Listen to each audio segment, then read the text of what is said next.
ahead and get started with this really awesome cake. I'm really excited to share with you how to make it. We are starting with a cardboard cake round per usual. And of course, we always add a dollop of buttercream right to the cake board. So we want to make sure that our cake layers are sticking to it and they won't slide around while we are decorating.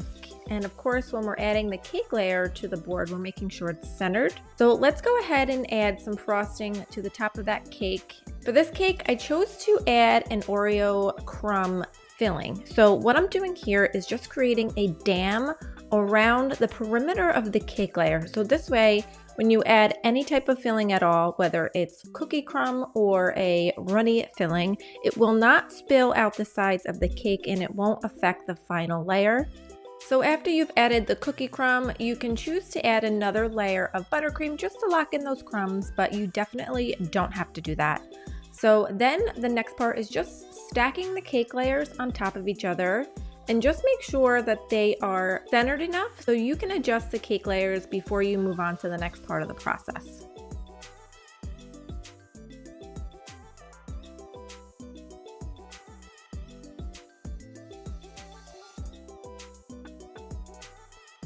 So once you've gotten to the last layer that you're stacking, just be sure that you're flipping it upside down so that the bottom of the layer is on the top of the cake.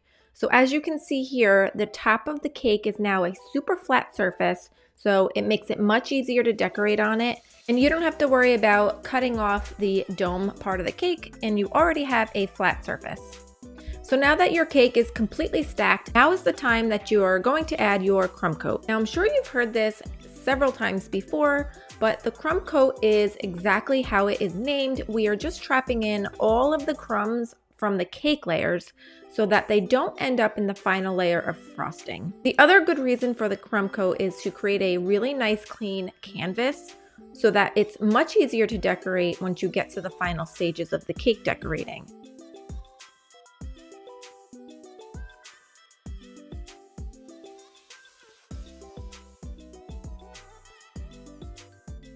So once your crumb coat is fully applied, just take your bench scraper and clean up the board, and then place the cake in the freezer for about 10 to 15 minutes.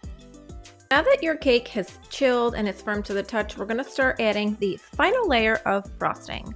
So here you can see I've added a really generous amount of frosting to the top of this cake. And you can see as I smooth it around, there's a really thick layer, which is important because we're going to need enough frosting to be able to smooth the cake out properly.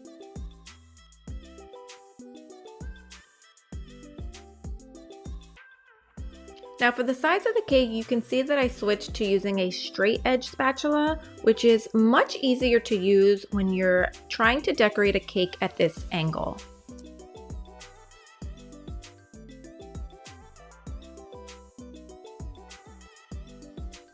Once you've applied enough frosting around the cake, go ahead and grab your bench scraper and you can begin the smoothing process. So here you can see I've done one pass around the cake, and then I've started to notice some areas where I need to fill in with some more buttercream. So this process I just repeat until I'm completely satisfied with how smooth the side of the cake is.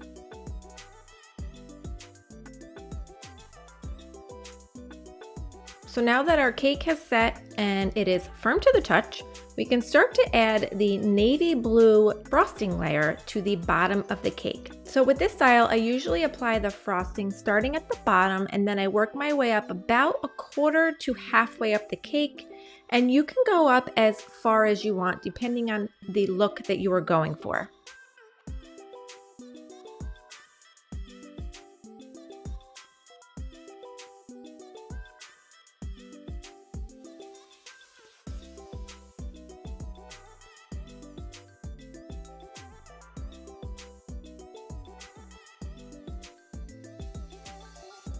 Once you're satisfied with how it looks, go ahead and grab your bench scraper again and smooth out this navy blue layer. And don't worry about it being perfect, because sometimes with these types of styles, the more imperfections, the better the cake looks. So this time we're going to freeze the cake for about 25 minutes, and this is so that the cake firms up enough so that we're able to use a hot metal tool like this and slice off the top edge where the buttercream is going above the corner of the cake. And in my opinion, this is the easiest way to create sharp edges on your cake. Just be sure that your metal tool is nice and hot, so run it under hot water and then just clean up the cake around the sides and the top, and now you have some super crisp, sharp edges. And also, the other reason that we're creating a super chilled cake is so that when we're ready to add this drip, the cake is chilled enough so that the drip doesn't go all the way to the bottom. I always start with a test drip first, so this way you can see if you need to adjust your ganache. If it's too runny, you can add some more chocolate chips, or if it's too firm, then you just add some more heavy cream. Just keep in mind that the real key to creating a perfect drip is making sure that your cake is chilled enough. Because if it's not chilled enough, the warm ganache will melt the buttercream that you've already added to the cake.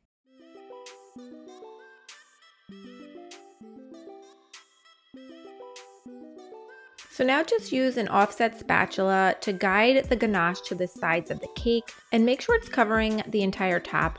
And you want to just remember to work a little bit quickly here because the chilled cake will start to firm up the ganache and it will be hard to guide it around. And as you can see, it started to happen here. So I just grabbed some more of my ganache and just filled in those gaps.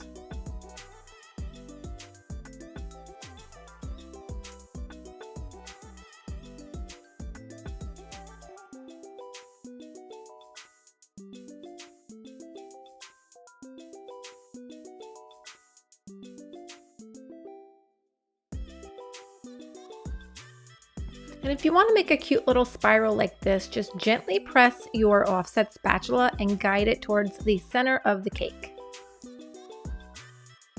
So now let's pop this back in the freezer for another 10 minutes for the last time, just to set that ganache. So while the cake is chilling, we're going to prep the piping bag and fill the piping bag with our two-tone frosting. So grab a tall cup and start to add one color to the one side of the piping bag and then add the other color to the opposite side. And before you do add the frosting, just be sure you fit the piping bag with your piping tip.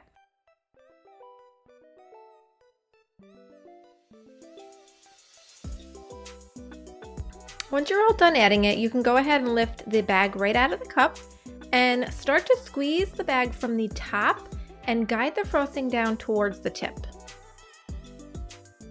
We are all ready to go to finish off our cake. So in order to make these swirls, we're going to start an inch in from the edge of the cake. And this is just so that we don't have our swirls or Oreos fall off the cake. Starting in the middle, swing the frosting all the way around and build it up. And once you get to the top of the swirl, release the pressure and then pull away. And then all the way around the cake, we're going to alternate adding swirls and Oreos until we've completely covered the top.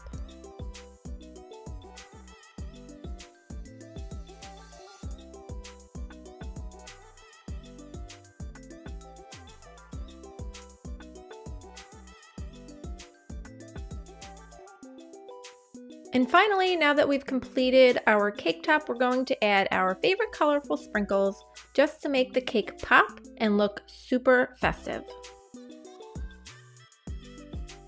Thanks for watching this tutorial. I hope you found it helpful, and please let me know if you have any questions.